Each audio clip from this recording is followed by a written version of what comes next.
Welcome to the Underground Nation podcast, where real stories meet raw sound. Today, we're featuring Alex Sandra, a Russian-born, Georgian-American metalcore artist turning pain into power. From international stages to the California music scene, she blends intensity, identity, and fearless honesty into every track. In this episode, she sits down with your host with the ghost, Bounce Ball Boogie, for an unfiltered conversation about resilience, artistry, and building an independent music career from the ground up. Underground Nation, let's get into it. Here's Alex Sandra with Bounce Ball Boogie. Ladies and gentlemen, welcome back to the Underground Nation podcast with your host with the ghost, Bounce Ball Boogie.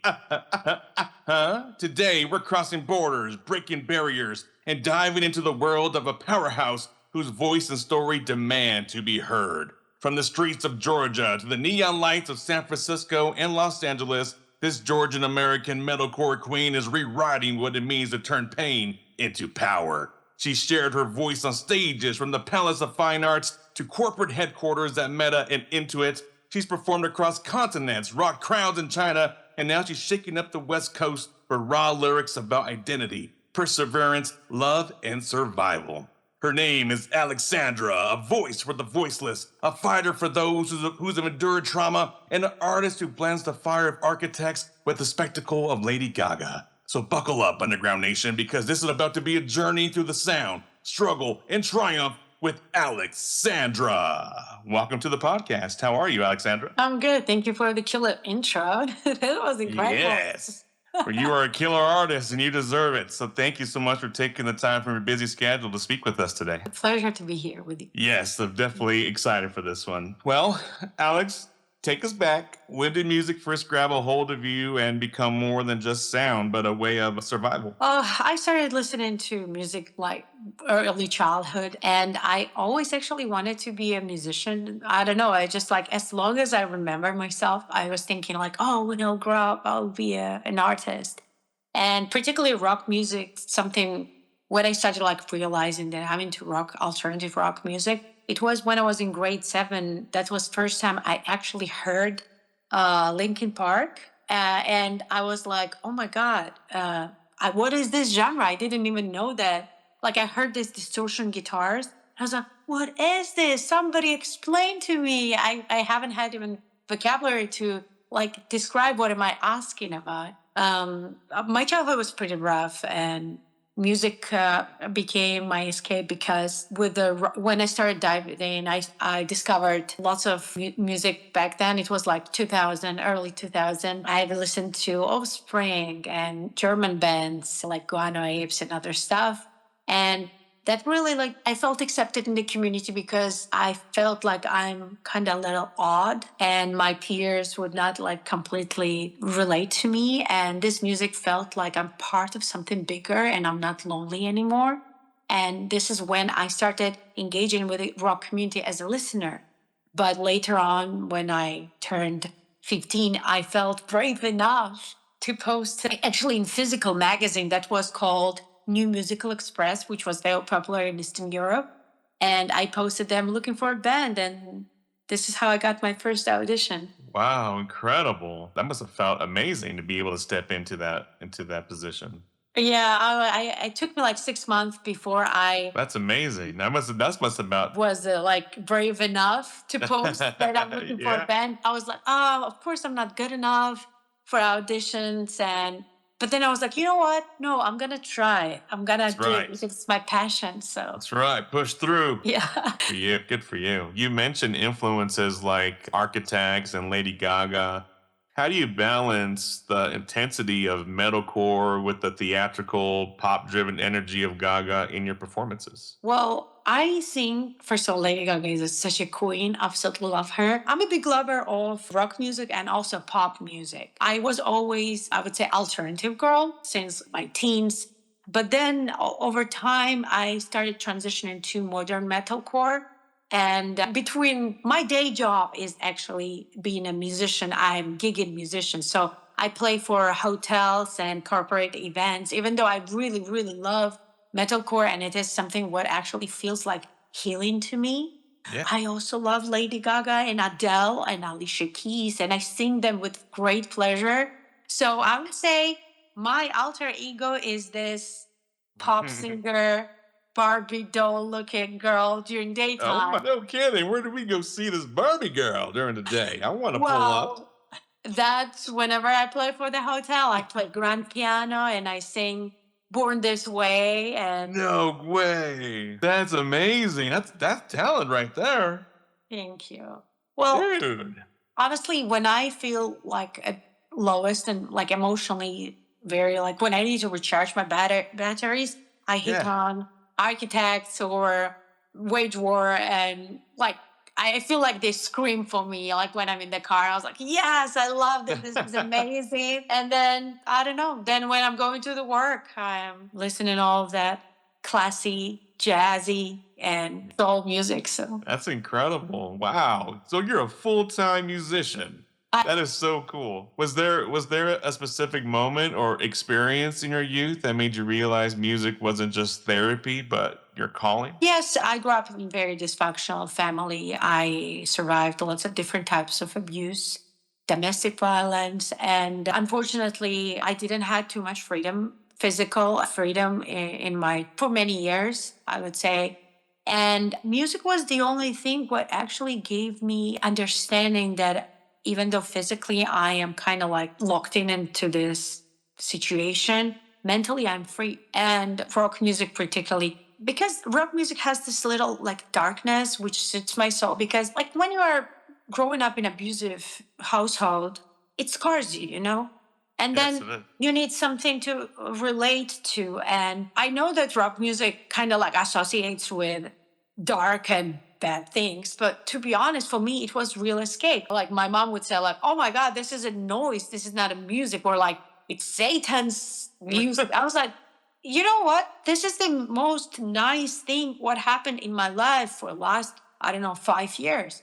I after a very rough and harsh day when I went through unimaginable anything what child would never have to face, I would lie down, put headphones on, listen to the music, and I would think, my spirit is not broken. One day I will escape from this situation and I will be free. And even though it feels like I don't have this freedom, music was something what was holding on, you know? Absolutely. So when you look back to those memories and who you are today, do you feel accomplished? I feel very proud of myself. Absolutely. I'm very proud of you also, just hearing the story. It's amazing for you to see to persevere through all the toughness and be able to find a sense of success and build a career for yourself doing what you love. Think music has a big power of healing and empowering. Yes, yes, absolutely. You mentioned you had lived and performed in China for a time, Yes. singing pop hits for massive audiences. What was that culture shock like for you? You know, it was interesting. I was a single mom back in my country. I was single mom and rock musician, and we would like perform for the best rock shows and rock clubs and festivals in my local area. I was kind of like locally known. By the way, I don't know if you would know Alex Terrible. We are from the same region. No. And when he was rising, I was also kind of like locally known alternative girl with my new metal band. And yeah, like that area actually in Russia is considered like a place where rock music is like made. So, but here's the thing, because I was working mom, single mom, right? I needed to provide for my child, so I worked a lot. And under pressure of my day job and night rock shows, I kind of let a break and burned out. So I was like, you know what? I'm so done. So I was like 26 and I had mortgage and I had child and I had my foster kid. Like I took guardianship over my brother, so it was tough. And Yeah. I burned out, and I was like, you know what? Fuck rock music. I was like, you know what? I'm so fucking done. I never get paid. I need to provide for my kid. I'm gonna switch to pop and see how it goes. And I was like, oh my god, I felt so low. You know, like I would because when you're young, you are very like controversial. Life is Yeah. either black or white. And Right. when I was young, I was like, I will never sing cover songs. I will never sing somebody's. I will be singing only originals. 6 years later, when financial pressure absolutely fucking broke me, I was like, you know what? I'm going to sing pop now. So I moved to China and I toured and I sang pop songs, pop music. And you know what? I realized I was so wrong. Pop music is amazing and Yeah. it actually requires lots of vocal skills and professionalism. And oh my God, it was incredible. I actually performed for my first stadium in Russia, in China. No. I performed for TV shows and I even wrote original songs for Chinese New Year TV show. So it was Wow. big. It was huge. It is. That is And incredible to learn then, about. and then I came to America. I was still a pop singer. I released and I was standing on the stage of Palace of Fine Arts in front of 900 people, opening for my childhood with Georgian Idol. Right. She's like underground fusion jazz singer from Georgia, country Georgia, and I was honored to open her show as Alex Sandra, like as independent artist. And I was standing on the stage in front of 900 people. And I was thinking, oh my God, this is not what I want to do. Oh my and this is the goodness. moment. And this is the moment when I realized I'm done with pop. I'm going back Yeah, to it was that moment. that moment in front of 900 people. I would rather play for empty rooms, but I will play music makes me feel alive. Although I really love pop is great, but rock is what really is who I am. I Absolutely. tried to leave, I tried to escape, didn't work. I get it. It didn't work. It called you right back in, baby. So now I'm back to nothing. That's awesome. If you're liking what you're hearing from Alex Sandra, just wait until you see what else is waiting for you. Underground Nation is where real artists live. Raw interviews, independent music, unfiltered conversations, no industry filter, just authentic talent from around the world. Discover your next favorite artist today. Download the Underground Nation app now. Available on the Google Play Store and tap into the culture. Stay independent. Stay underground. But how did that experience of performing covers and playing those bigger events with stadiums and such, how did that form your original music today? Well, pop music, I don't think had too much influence. I mean, it's hard to say. I don't really use I don't really use that much of pop techniques with my music, but it actually really helped me to improve my stage presence and my resilience. I can perform up to 7 hours nonstop. Hit it. Yeah, I actually already beat my own record. I had a Christmas gig when I was performing 7 hours. And then so I was like, you know what? I'm ready for a tour. I'm in the best physical shape right now. Yeah, absolutely. Actually, my rock music implements pop more because when I sing songs like Nars Berkeley, Crazy, this rasp in my voice goes straight to that, like, that thing I'm crazy. And I'm adding that rasp in the voice. And that actually really works well. Yeah, absolutely. That's incredible. Oh my gosh, that is just amazing. Well, then let me ask you this: were there challenges in being an artist in a completely different country, from language to identity, and how did you navigate those? You know, surprisingly, that's not a big difference in between countries.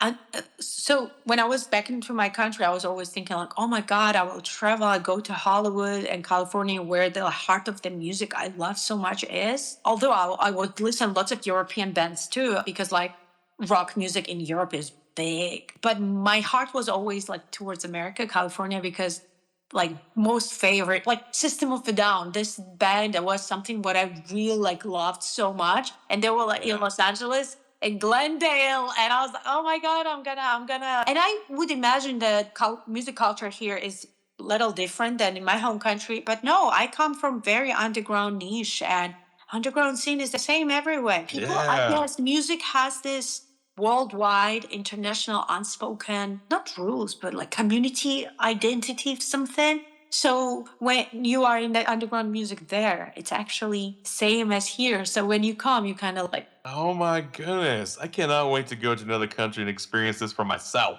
I have it's to. same, it's same. The only difference is cultural aspect, historical cultural aspect. For example, because I'm from former Soviet Union, we didn't had actually access to things you guys had when we were same age. So like, for example, in my childhood, I would listen cassettes.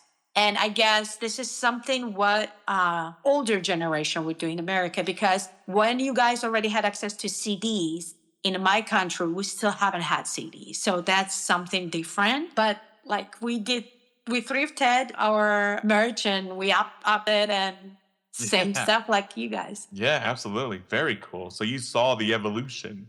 Yeah. Same here. I started with, I remember that we had the 8-track, and then the 8-track turned to the cassette, then cassette to the CD, and the CD to all digital. Don't need them no more. I never experienced the 8-track. I actually learned about 8-track existence during my interview with the radio station in San Francisco. I was like, what 8-track is? Yeah, don't worry about that. It's old news anyway. Pager, it was a glimpse. Yes. They used to be like really, they look like a video game cartridge.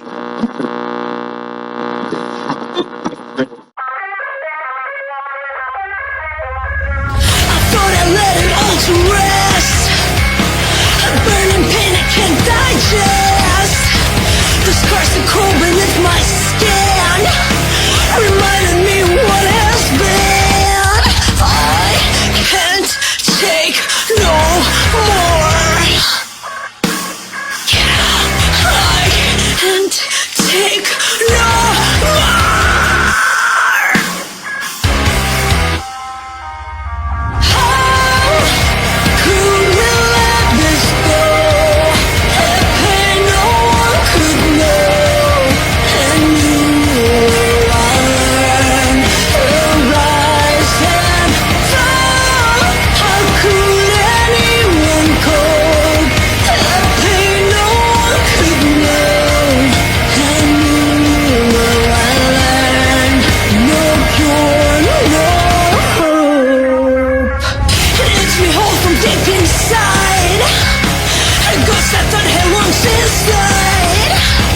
Sleep was not a pay the price.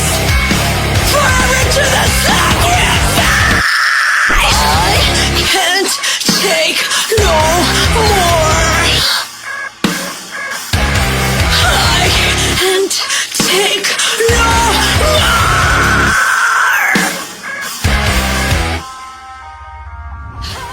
But your lyrics deal, and you kind of said it earlier, your lyrics deal with heavy themes like sexual assault, domestic violence, and child abuse. How do you balance making music that's cathartic with not being emotionally drained by the subject matter? Thank you for asking. This is very good topic to talk about. And I'm glad that we are not censoring words because I have a hard not time censored. talking actually publicly about this. We're not censored. Thank you so much. So I'm in therapy for 7+ years. And these topics are hard for me, but I already got used to verbalizing them out loud. And I think people should talk about this more because unfortunately, things like sexual assault or domestic violence normally stays in the shadow of shame. And that's why there's a lot of reason why people who are survived this are afraid to come out and speak out loud because they are scared to be shamed. They are scared to be blamed. And I feel like when I talk about this out loud, I give voice to the problem and I speak for those who are keeping silence and who are not ready yet to come up. Because unfortunately, statistics are not real. Like they are real, but thing is that like we know that this amount of people face sexual assault, right? Or like different types of abuse, but there's so many more people who didn't actually share their story, guilt out of shame, out of fear. So we don't really know real numbers. And it is scary. I often share my story in private conversations, and I am horrified of amount of people tell me their stories back. And basically in my surrounding, I would say every second person experienced different types of sexual assault.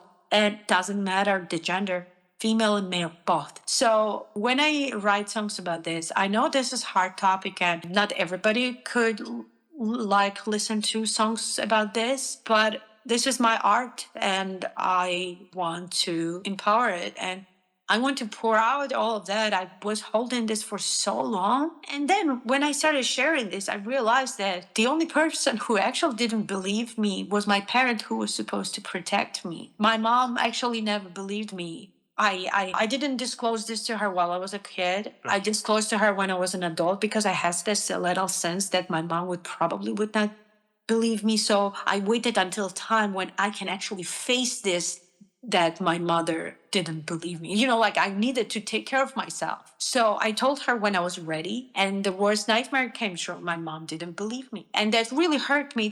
I think that hurt me more than what abuser done to me. My abuser was my stepfather, and it was happening for many years. And I felt very sad that my own mother would not at least believe me. But then when I started sharing this story, I realized that nobody's questioning me. People see me talking about this and they feel connected, and sometimes they share their stories. And unfortunately, this thing when your mom doesn't believe you is very common. And over this pain, you actually unite with other people who experience the same, and you become part of community. And I'm so proud of myself overstepping the fear and started talking about this and singing about this. I start seeing people coming to me and opening up their doors. That means a lot. Yeah, yes, it does. Absolutely. Do you feel like a sense of responsibility as an artist to speak on these issues? Or is it simply what flows from your personal story? Feel kind of boss. I would say it's more complex than just one thing. I feel that it would be good to have someone who survived it and were able to navigate through life and find a good ground to stand on. Because when I was a kid, I actually didn't had too many examples of strong female in my life. And I wanted to have a role model look up to. And there were unfortunately not too many. There were no one actually in my physical network surrounding. There was just only somebody on TV. Actually, one of those rock musicians I was listening to, female rock musicians, those people I was looking up to. I would think oh, they made it, then I will make it. And by the way, Korn, I never actually liked Korn music. Oh my God, please don't come after me. I'm not. I just don't like their type of mixing. They have lots of indie sounds there in vocals. I don't like their very dry mainstream vocals when it comes to if you compare Limp Bizkit and Korn, new metal scene, right? Old school, 2000 type. I like Limp Bizkit mixing rather Korn, but I absolutely love the message Korn is delivering. And I know that they spoke out loud about their experiences. And unfortunately, they experienced lots of child abuse too. And when I was listening to these interviews, I was thinking, listen, they made it, I can make it too. So I would say I would like to make it in music industry. So maybe my story will empower some little girl the same way. Yes, absolutely. Absolutely. When fans approach you about how your music connects to their own trauma, how do you process and carry that weight? Well, we always hug. Yeah, absolutely. Sorry, I'm getting emotional. I had this show. I performed my song called I'll Never Be the Same. Yeah. And I cried. People in the crowd cried. And a few people came backstage, people I never met. And they didn't need to tell me their stories. I could see that they know what I'm talking about. So we just hugged. We hugged, cried. And then she said, thank you. And I never saw her anymore. But I think that was magical. I'm sorry. That's a very magical moment. I always promised myself not to cry. I always cry. It's fine. That's a definitely magical moment. The connection through music and the power of healing through it gets overlooked, but it does exist. It does. I would say music is the most healthy thing I found to process. Luckily, I'm not to alcohol or drugs. I actually very against drugs. And for alcohol, my body absolutely doesn't digest any alcohol. So I think I'm lucky. So I didn't fall into this path when I was young, because I was looking for ways to find the destruction. And some of my peers were really into alcohol. And I remember when I was younger, I was trying. And my body would never let me do it. And I think I'm very lucky, but I actually discovered different self-destructive ways. and I fall into self-harm. And then music was so strong and so powerful, it overshadowed all of other ways, the destructive ways to survive, you know? Yeah, absolutely. So I would say music is the healthiest, purest way to heal for me. And those people who are like, oh, it's devil's music. I mean, seriously, seriously, this devil's music helped me to survive and become a decent human being. That's right. You're a superhuman. Thank you. Absolutely. Absolutely. Tax season is open, and so is the hunting season for identity thieves. While you're focused on filing returns, checking refunds, and getting your paperwork in order, criminals are working overtime trying to steal what doesn't belong to them: your identity, your information, and your peace of mind. Identity theft isn't just a hassle. It can cost you months of stress, frozen accounts, denied refunds, and thousands of dollars to clean up. And most people don't realize how exposed they are until it's already happened. That's why identity theft protection matters, especially this time of year. It's about early detection, monitoring, and having someone in your corner before a small problem becomes a major one. If you want to learn how to protect yourself and your family, reach out to us directly. Send an email to ugnpodcast@gmail.com with the subject line Identity Theft, and a representative from Underground Nation will get back to you, because protecting your identity isn't optional anymore, it's essential. If you, well, I mean, you've rocked stages like the Palace of Fine Arts and San Francisco City Hall. What's the difference in energy when you're in an iconic hall versus an intimate club like a brick and mortar? You know, in those particular venues, there was huge difference because at City Hall and Palace of Fine Arts, I was as a pop singer, also original artist, also Alex Sandra, but I was singing my pop singles back then. And at brick and mortar, I was already went back to my rock era. And the difference is huge. Even though Palace of Fine Arts and San Francisco City Hall was 500 plus people, and brick and mortar was, I think we drew 200 people that day, 220, 220. That felt so much more powerful. I felt connection. You know, sometimes when you are on the stage and you are experiencing this flow, like when you are in some kind of like neurological high, when you are standing on stage and you are emotionally connected to people, to musicians, and you all experiencing all of this magic, it's electric. That's what was going on in brick and mortar. And I felt completely fully engaged. And I feel like every person in that crowd was experiencing the same feeling. I don't know how to explain that. And then in Palace of Fine Art, when I was performing pop, it was great too. It was actually really good. But I haven't had this connection, you know? So I don't know. I think it depends from genre, because pop music, for me personally, it is not that deep than rock music. And the themes I'm singing about is a little different, you know? I wasn't able to fully find my real personality through pop. I found it through rock.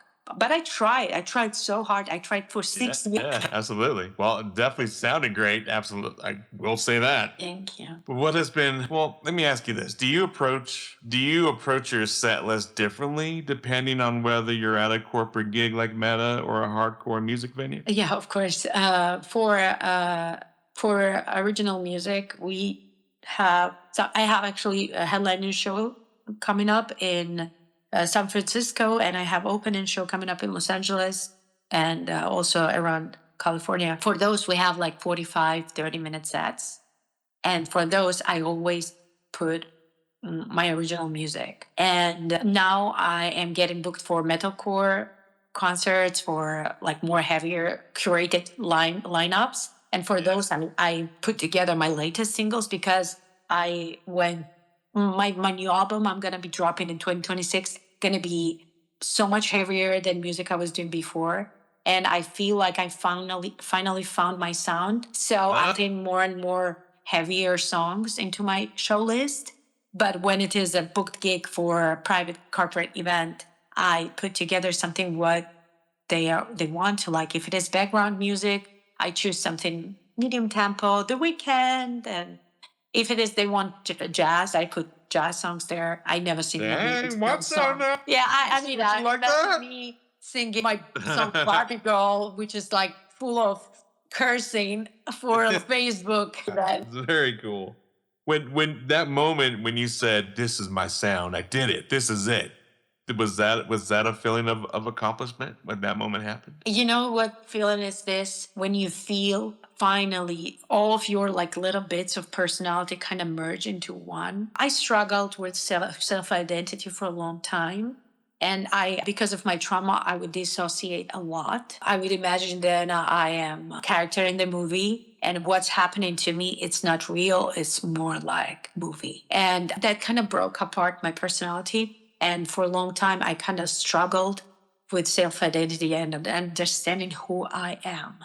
And I would say sometimes during therapy sessions, I'm telling my therapist, thank you so much for helping me to become one whole thing. Because I feel like I'm like a broken vase with lots of pieces. So what I do, I put these pieces back and glue them together. And even though I'm still broken vase, at least I'm a whole vase, you know? So I would say when I found my genre, I feel that all of my personalities merge together.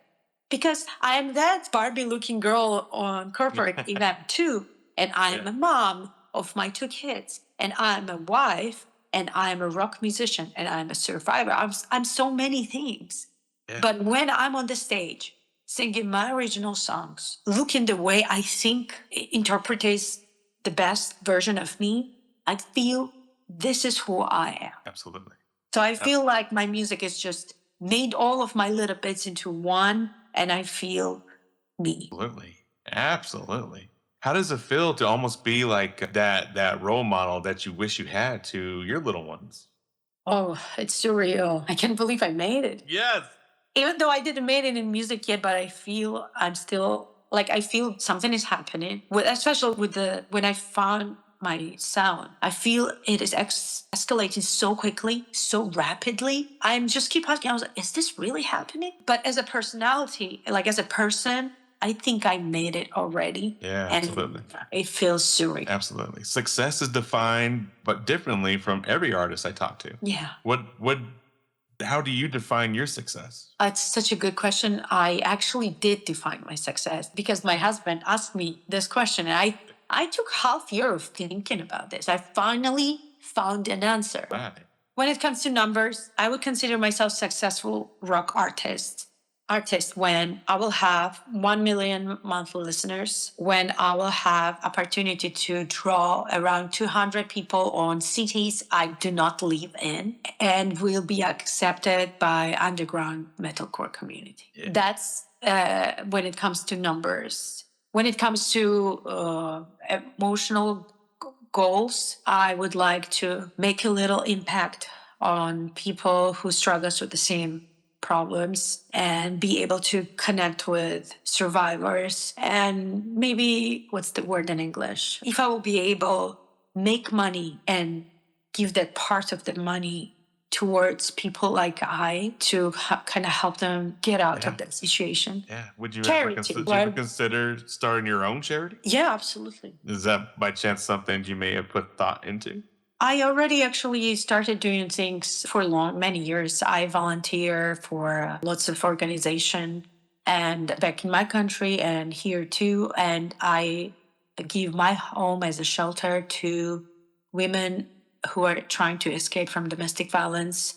And because I have law degree myself, I also give legal support. I actually have.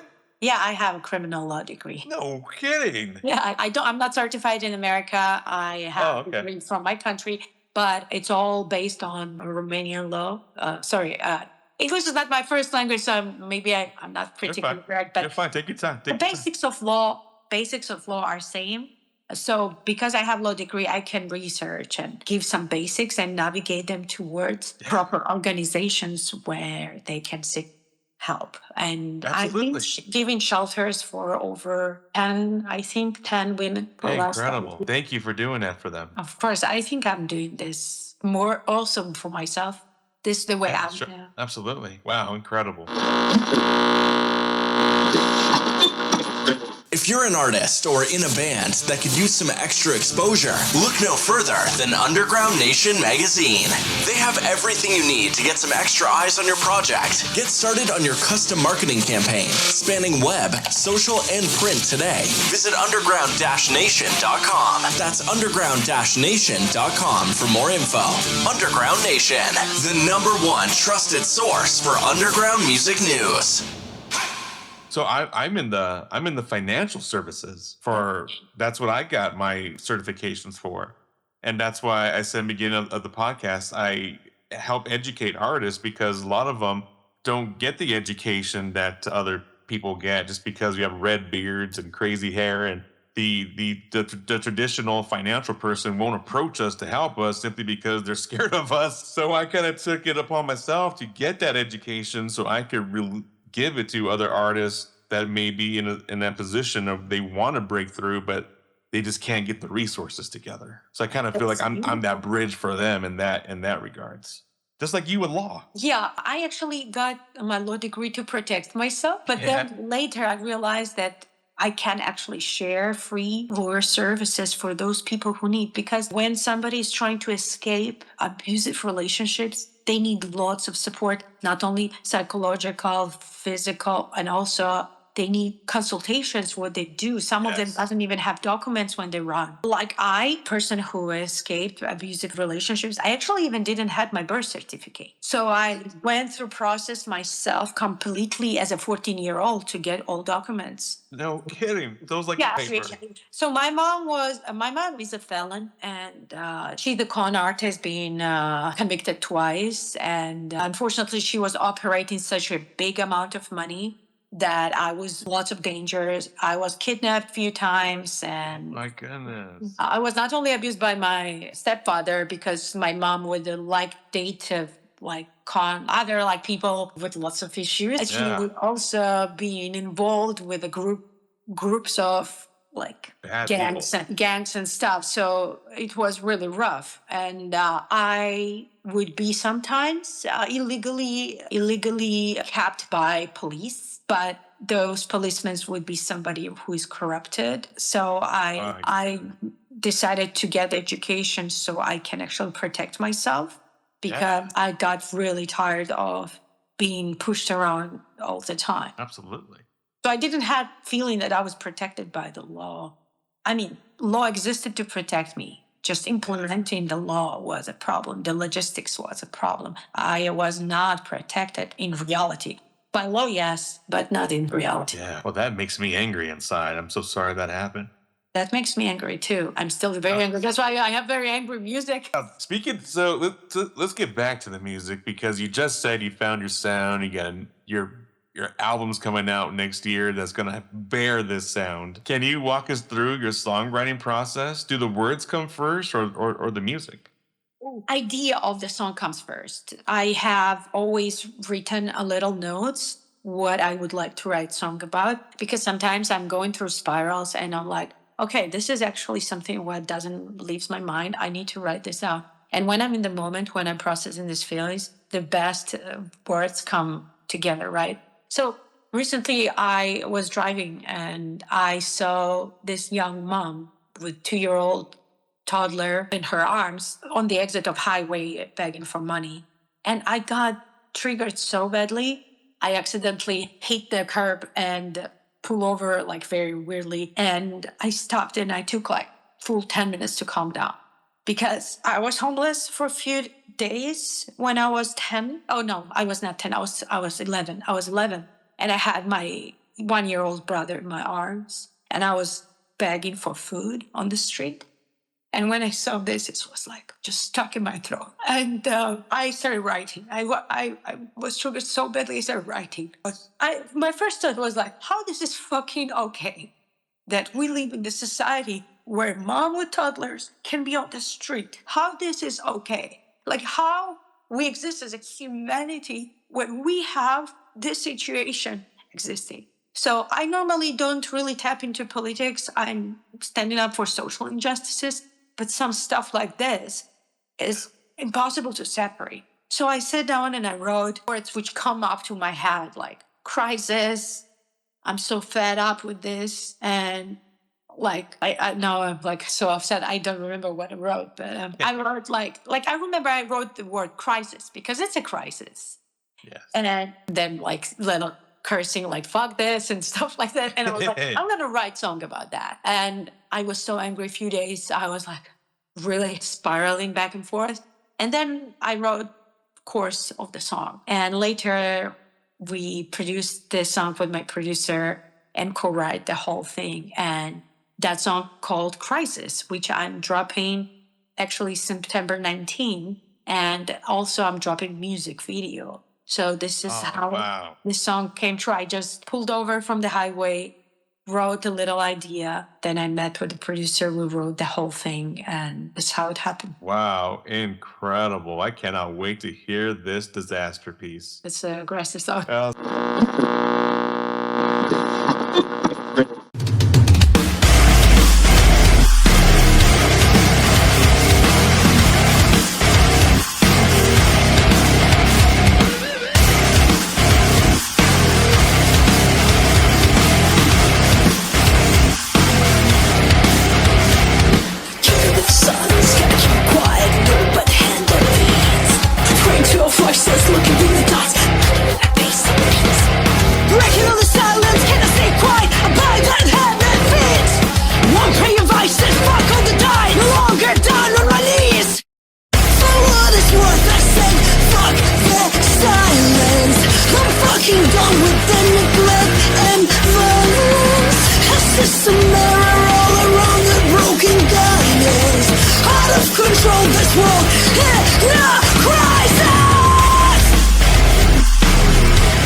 How do you decide which personal experiences are ready to be put into a song? There are like few ways to do that. From artistic perspective, I just put together words for something what hurts the most or inspires the most, like something what is on surface. Like today I could be a little sad, tomorrow I could be very happy, and like comes and goes, right?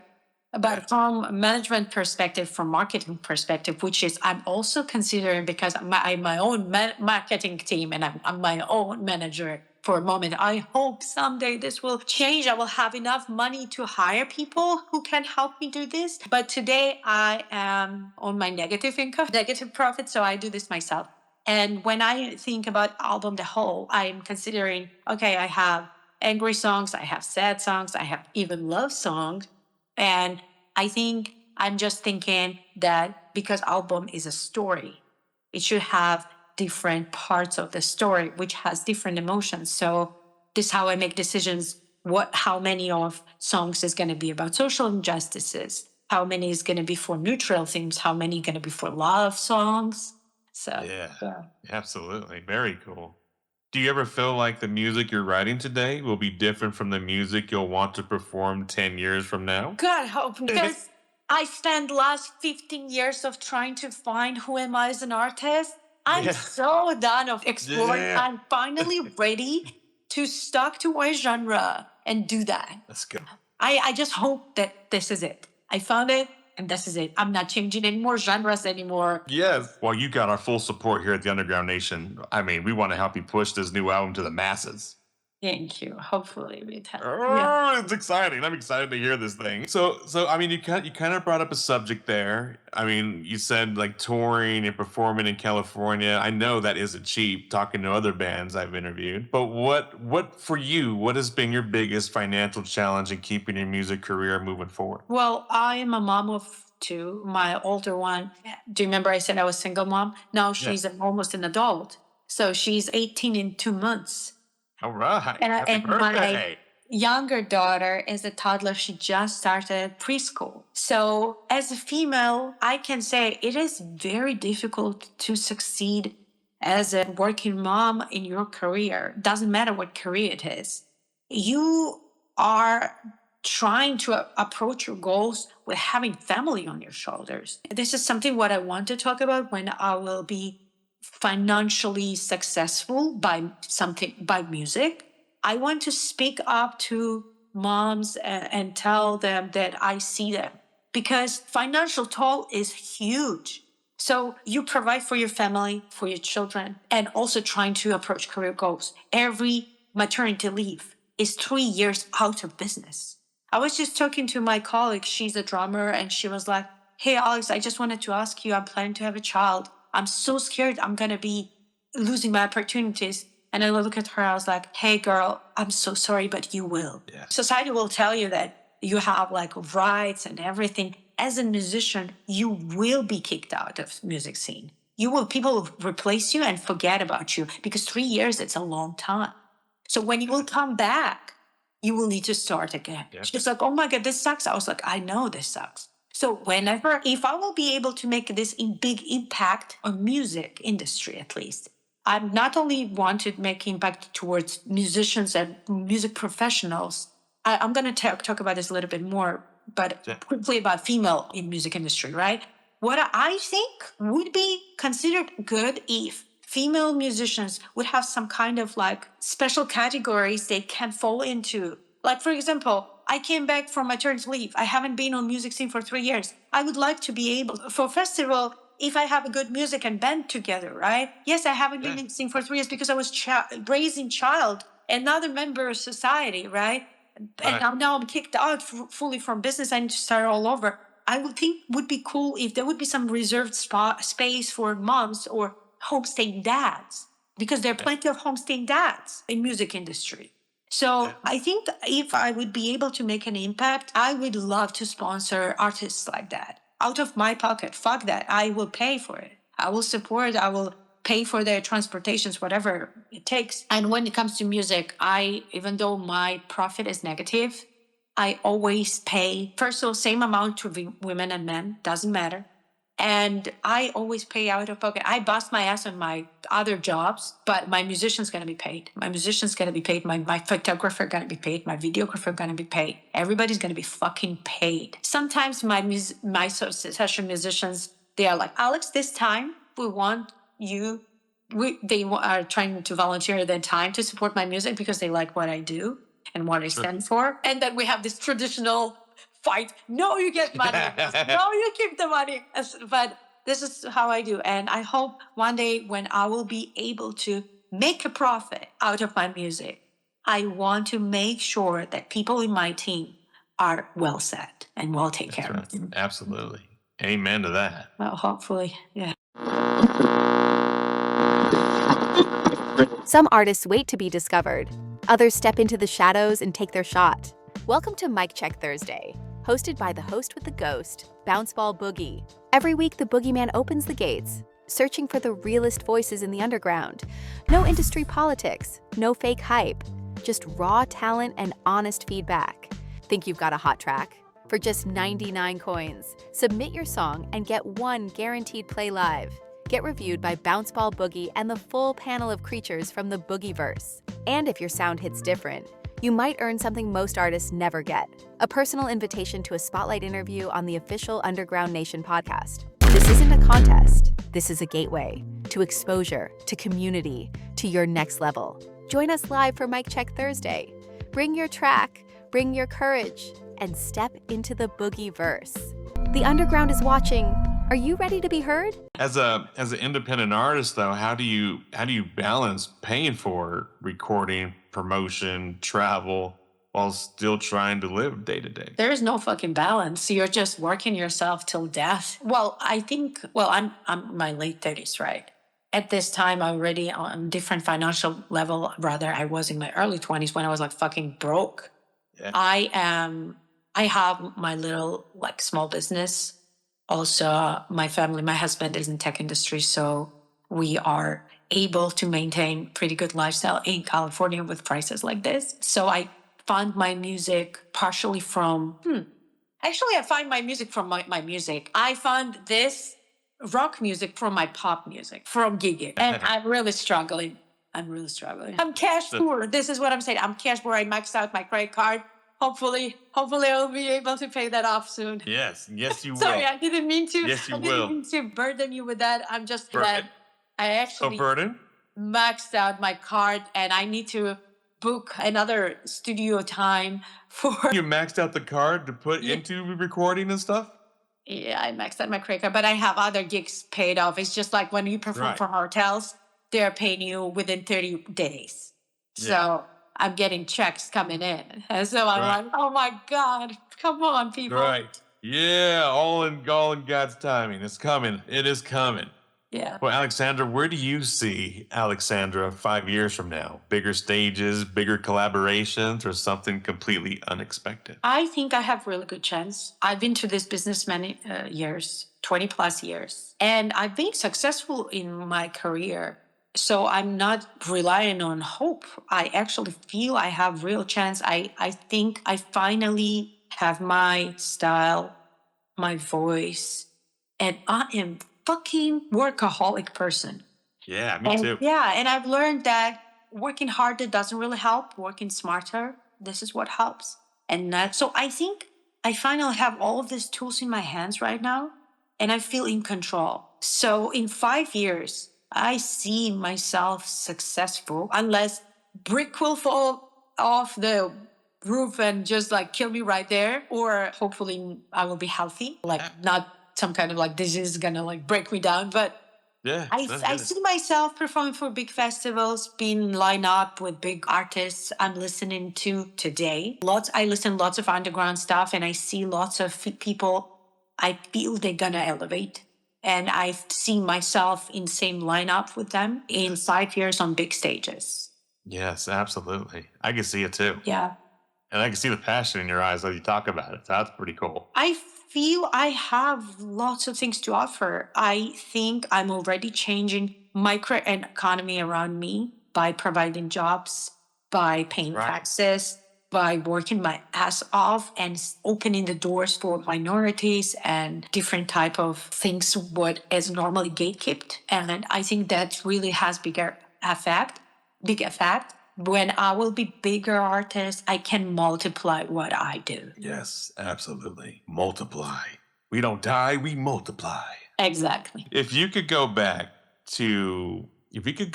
and give advice to your younger self, that girl that was struggling, going through being bullied and loneliness, what would you say to her?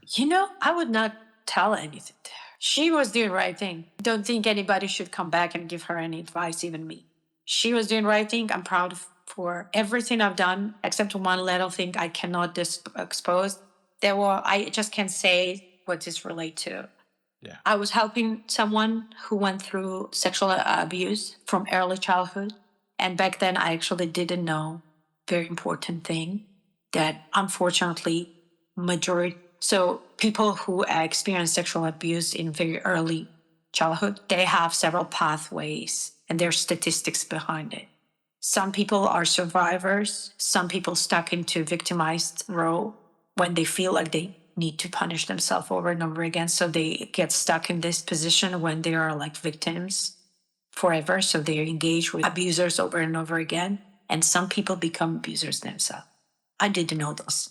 So if I would do the only thing what I would do, I would go back and tell myself that when I will be helping to this little child, I need to give the help that child needs so the child would not fall in path of abuser when he will grow up. Unfortunately, There was someone I helped went to pass being an abuser now, and that broke my soul.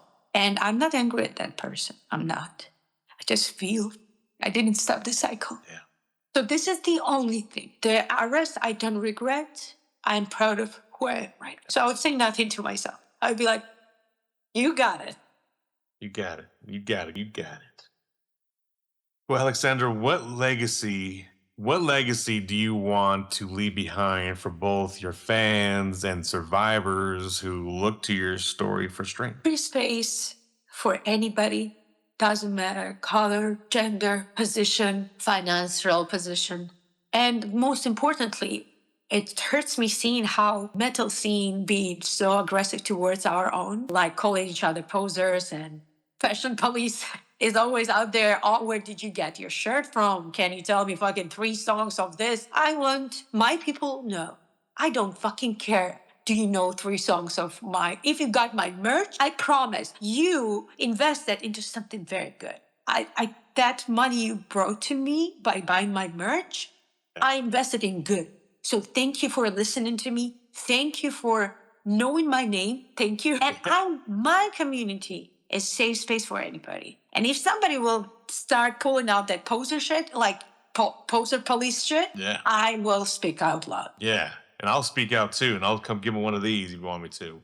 Yeah, like, what the hell? Knuckle sandwich, boy. Hold on. Let this kid to explore. Maybe this person discovered rock music today. Let this person explore. Why are you bullying each other? Exactly. Bullying Right. in your community. No. Never. We take care of each other. We don't bully each other. Exactly. Amen to that one. Well, Alexandra, it's been an amazing conversation. From this day going forward, the Underground Nation wants to support you with new releases, new show announcements. Please float them our way. We'd love to share it on our pages and help you spread the message to the masses. Thank you so much. I appreciate being here. Absolutely. Thank you again. You're amazing.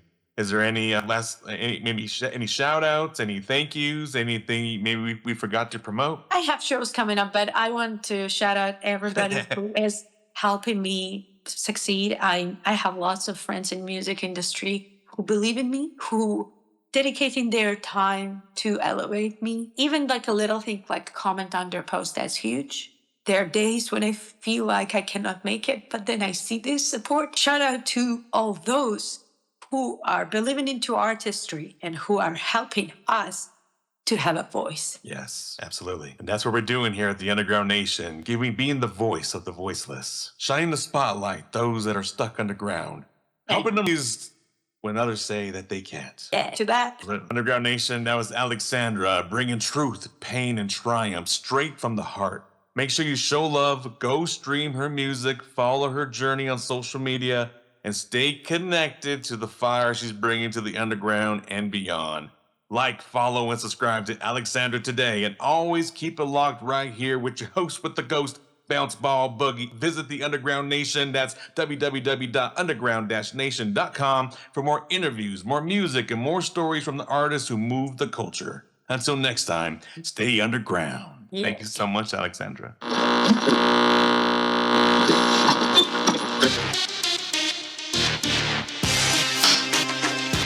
Underground Nation, what a conversation. If Alexandra's story and sound moved you today, don't let it stop here. Go show your support, like, follow, and subscribe to Alexandra on all streaming and social platforms. Stream the music, share the message, be part of the movement. And if you want more interviews, more independent artists, and everything moving and grooving underneath the surface, make sure you visit underground-nation.com. This is where real stories live. This is where the culture breathes. Until next time, stay independent, stay inspired, and stay underground.